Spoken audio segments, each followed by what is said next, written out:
I might, possibly, have too many cars. You know, if you're one of those weirdos that thinks 23 is too many cars for one person to have. Here's a little fun fact for you. The two cars in my shop with the biggest puddles of oil underneath them are the two two-stroke cars. The little Trabant here has leaked out most of its gearbox oil through a seal that I've already replaced. So that's annoying. And the Saab over there is leaking engine oil out of the separate oil injector tank. The Trabant! I haven't driven this in a very long time. This is one of those cars where every time I think about driving it, I think, no, something's gonna break, and then I'm gonna have to fix it. So I end up not driving it. And also, it's leaked out a lot of its gearbox oil, so every time I think about driving it, I think, oh, I'll have to top off the gearbox oil first. And then I just don't. Now, of course, the first question is, will it start? It's been sitting on a battery tender for all this time, so hopefully, let's choke it. Fuel is on reserve. I don't know why I'm surprised, but I am.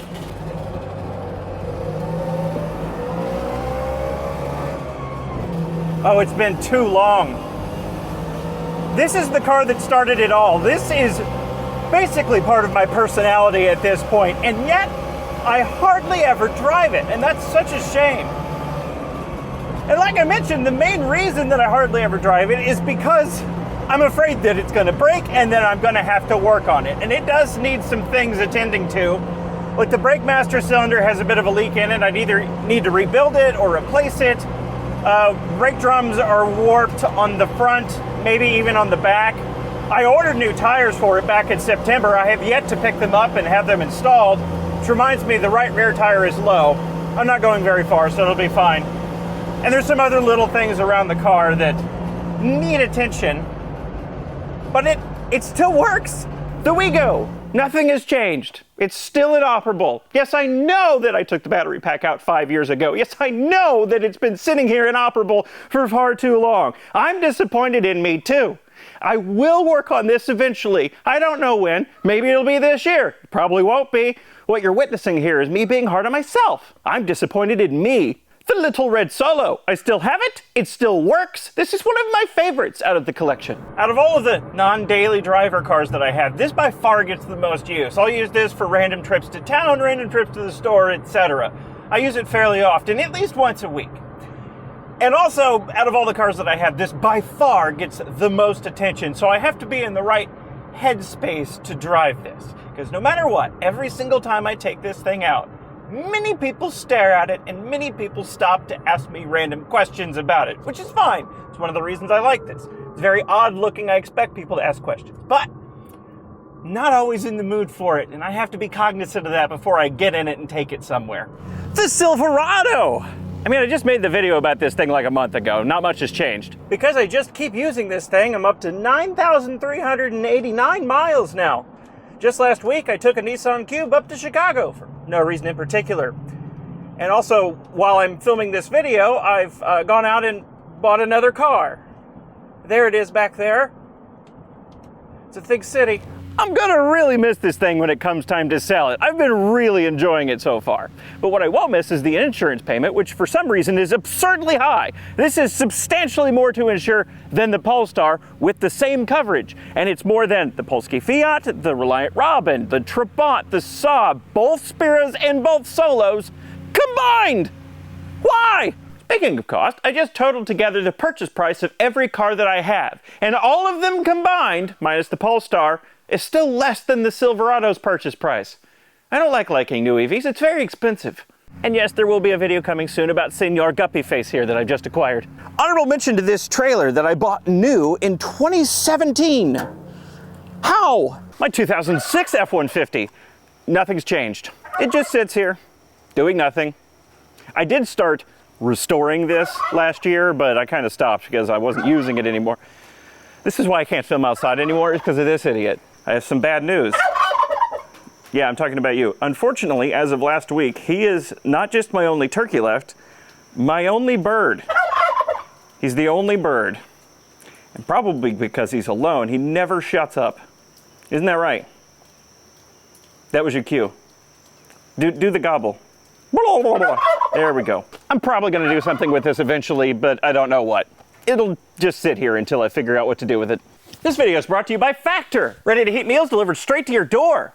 To prepare a Factor meal, you just slide off the cardboard cover, stab the film to vent it, and pop it in the microwave. This is herb ricotta and beef ragu with zucchini noodles, and it is so good. My favorite thing about Factor meals is how delicious they are. I couldn't get anything like this from anywhere local, unless I were to go to the grocery store and pick the ingredients myself, but I wouldn't think to make this. There's plenty of meal options to choose from. I usually go for chef's choice, but there's also keto, calorie smart, vegan, etc. to fit your dietary needs. One thing Factor's been helping me with lately is portion control. I have a problem with overeating. This fixes that. Have I mentioned how good this is? It feels like every time I try a Factor meal, it's my new favorite. If you want to try Factor for yourself, and I highly recommend you do, go to Factor75.com and use code 50AgingWheels at checkout for 50% off your first box plus free shipping. Again, that's Factor75.com and use code 50AgingWheels at checkout for 50% off your first box plus free shipping. You're gonna love it, I promise. Should I duck back down now? My 2012 F-150. This was my main workhorse, but now that I got the Silverado, I don't use this anymore. This has 45,000 miles on it now, not much for a vehicle from 2012. I try to take it out every few weeks to keep the tires from flat spotting, keep the battery from going dead, etc., just to give it some use. I don't want to just let it sit there and rot itself to death. And after all, after I sell the Silverado at the end of the year, this will probably go back to being my main work vehicle. Don't have much more to say about this, really. Is-Truck continues to work, no problem. The little Polski Fiat, seen here being used as shelving. I'm converting this to electric. Calm down, I'm joking. Most of the appeal for this thing is the stupid little engine. It shall remain combustible. I like it as it is. But it still doesn't work. I can't get it to work. Very, very slowly on the clutch.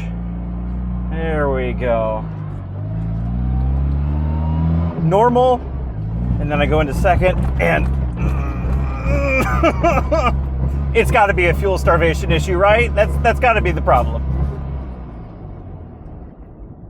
And now it's died again. I have no idea what the issue is. I've tried all sorts of things. I've replaced the fuel pump, I've replaced and tuned the carburetor, I've replaced the ignition coil. Nothing has changed. I've even tried, as many commenters suggested from the last time I mentioned this problem, driving it around with no gas cap on to see if it's a ventilation problem. It wasn't, it's still misbehaved.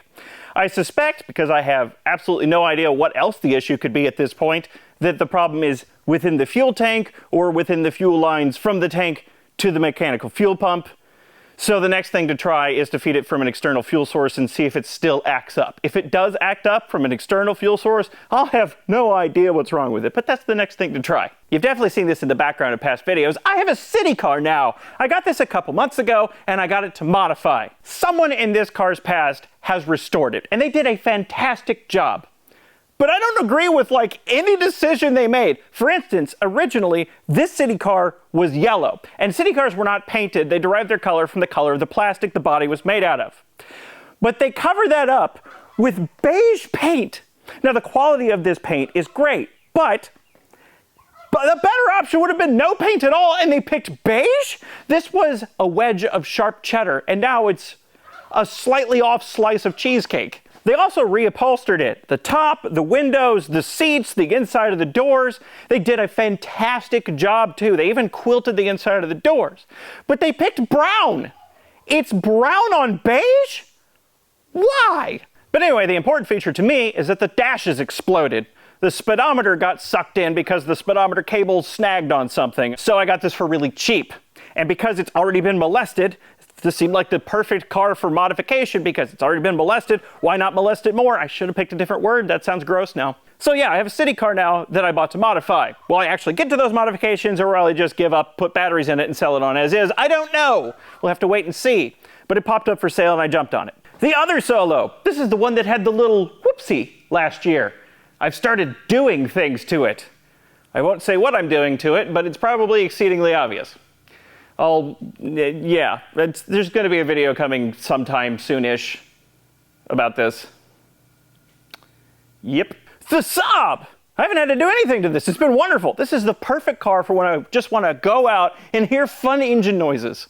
That's what I got this for. And as I get moving, I'm noticing a little bit of a smell of mouse. And there's some mouse turdlets on the floor. It looks like I need to drive this more often. Onto the highway.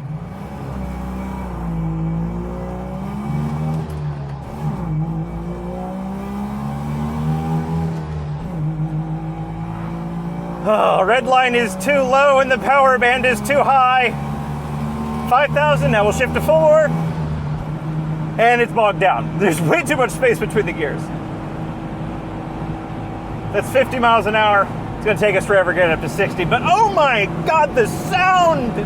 The stupid friggin' escape project. I wanted to have this done by now and it's barely progressed. It seems like every step forward I take is accompanied by one or more steps backwards.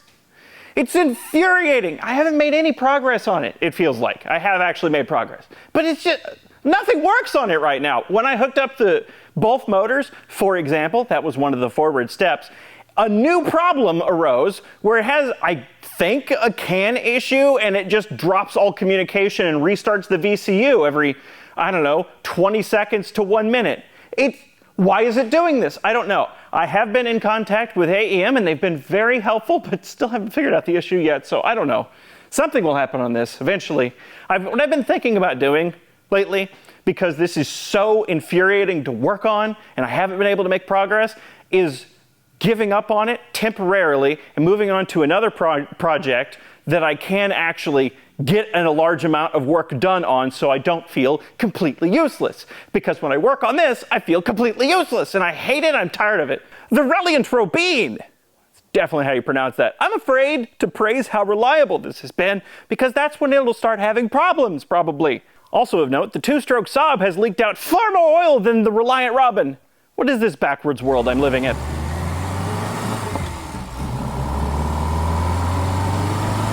Out of all the cars I have, the Robin is the loudest and least comfortable by a pretty big margin. And remember, I also have a Trabant. This is worse than that. And it's also a lot newer. But on the upside, it has one of the best shifters. Actually, the best shifter of any car that I have. So that's something. Although, I gotta be honest, the loudness and uncomfortableness makes it more endearing. It makes me like it more. The Robin's old friend, the highway.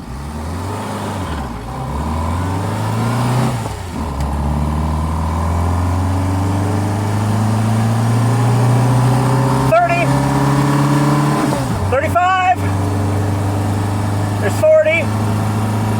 I am going up a slight hill. 50.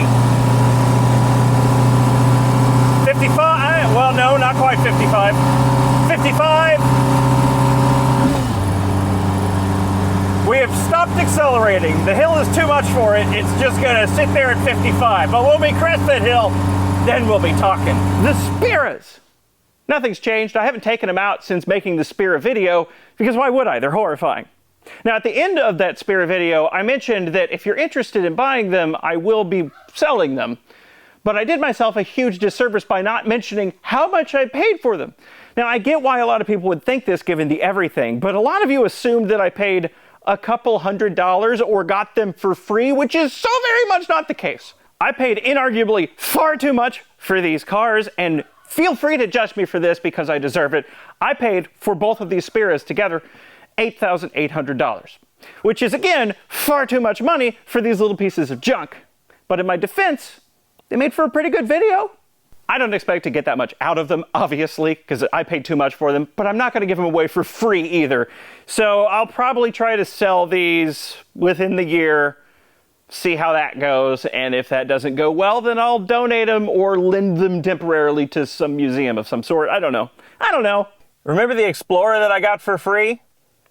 I still have it. Here it is.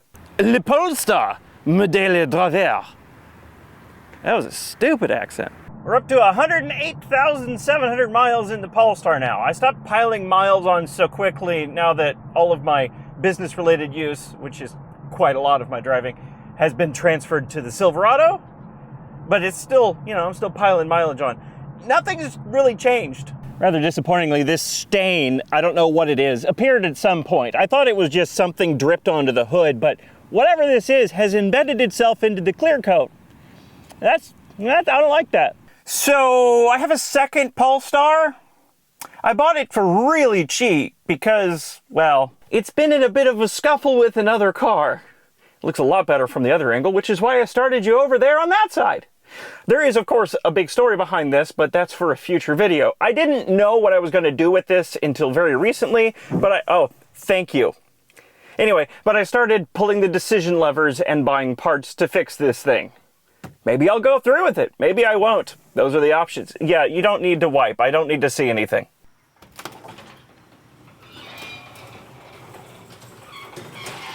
And in this dimly lit building, we have the parted out shell of a Think City. It has been in an accident, and it has been stripped of many of its vital components for other Think Cities. Yes, there is a story behind this, but that's for a future video. For now, what I will say is, this exact Think City has been on the channel before. Also in this building is one of my Kodas. I have these two Kodas in my main shop that have always been and will always be parts cars. This one doesn't even have a VIN, and both of them have development mule prototype drivetrains for some hybrid system or something. They have a CVT and electric motor. It's weird. There's this Koda, which is in pretty good cosmetic shape and was, until recently, fully functional. And then there's the other Koda that I got last year that isn't even on my property at the moment. This is where the fourth Koda is. You know, the only one that works. It's been living down here where it gets occasional use because I just don't have any room for it.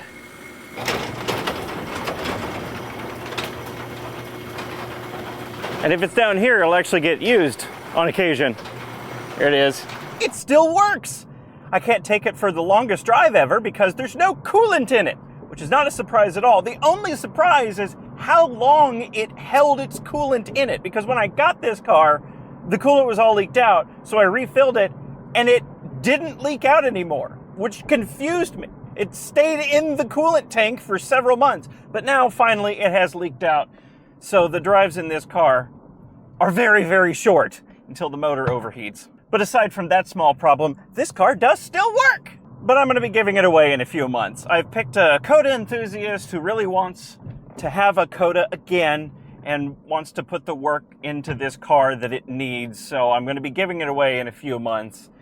And until then, it's going to continue to live down here at EVTV, being used occasionally. This one was my daily driver for a while until it just stopped working, and I cannot figure out why. I've mentioned this in past updates because it's been broken for quite some time now. I have the diagnostic scanner, and it's throwing all sorts of fault codes that seem totally unrelated to what the actual issue is, and it's doing all sorts of weird things that it never did before. I have no idea if the problem has a simple fix or like if a mouse chewed through a wiring harness somewhere. It's just, A couple months ago, fellow Koda enthusiast Declan came out and helped me swap out the battery pack in this thing. Is this just me now?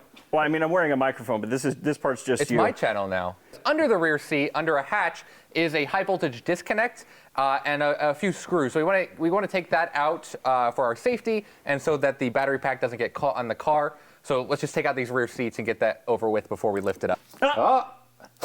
Yay! There was a weak cell group in the battery pack, but mostly we wanted to swap out the pack for the long range pack that I got out of one of the parts cars. Didn't really expect it to fix any of the issues, but thought it was worth a shot. So we did that swap, took all of a day, and guess what? Nothing changed. It is exactly as broken as it was before, but now with a different battery pack in it. Okay, we got lightning bolt. It is registering state of charge. It's registering at 100%, which is wrong. And we got a vehicle fault light. Now let's on. It did nothing. Wow. I really thought that would work. Did you? I did. It did nothing. Literally, it's doing, oh, this isn't lit up. I think there's something else wrong with this. There definitely is. Damn. I don't know what to do with this car now. I don't know how to fix it. It is just bricked, and I don't know what's wrong with it. And that's the fleet update. Now, normally at this point, I would also tell you what cars I've sold between the last fleet update and now. So I will. The Twike. That's the end of the list, and it's debatable whether or not that counts as a car. I don't have a problem, you have a problem. Okay, bye.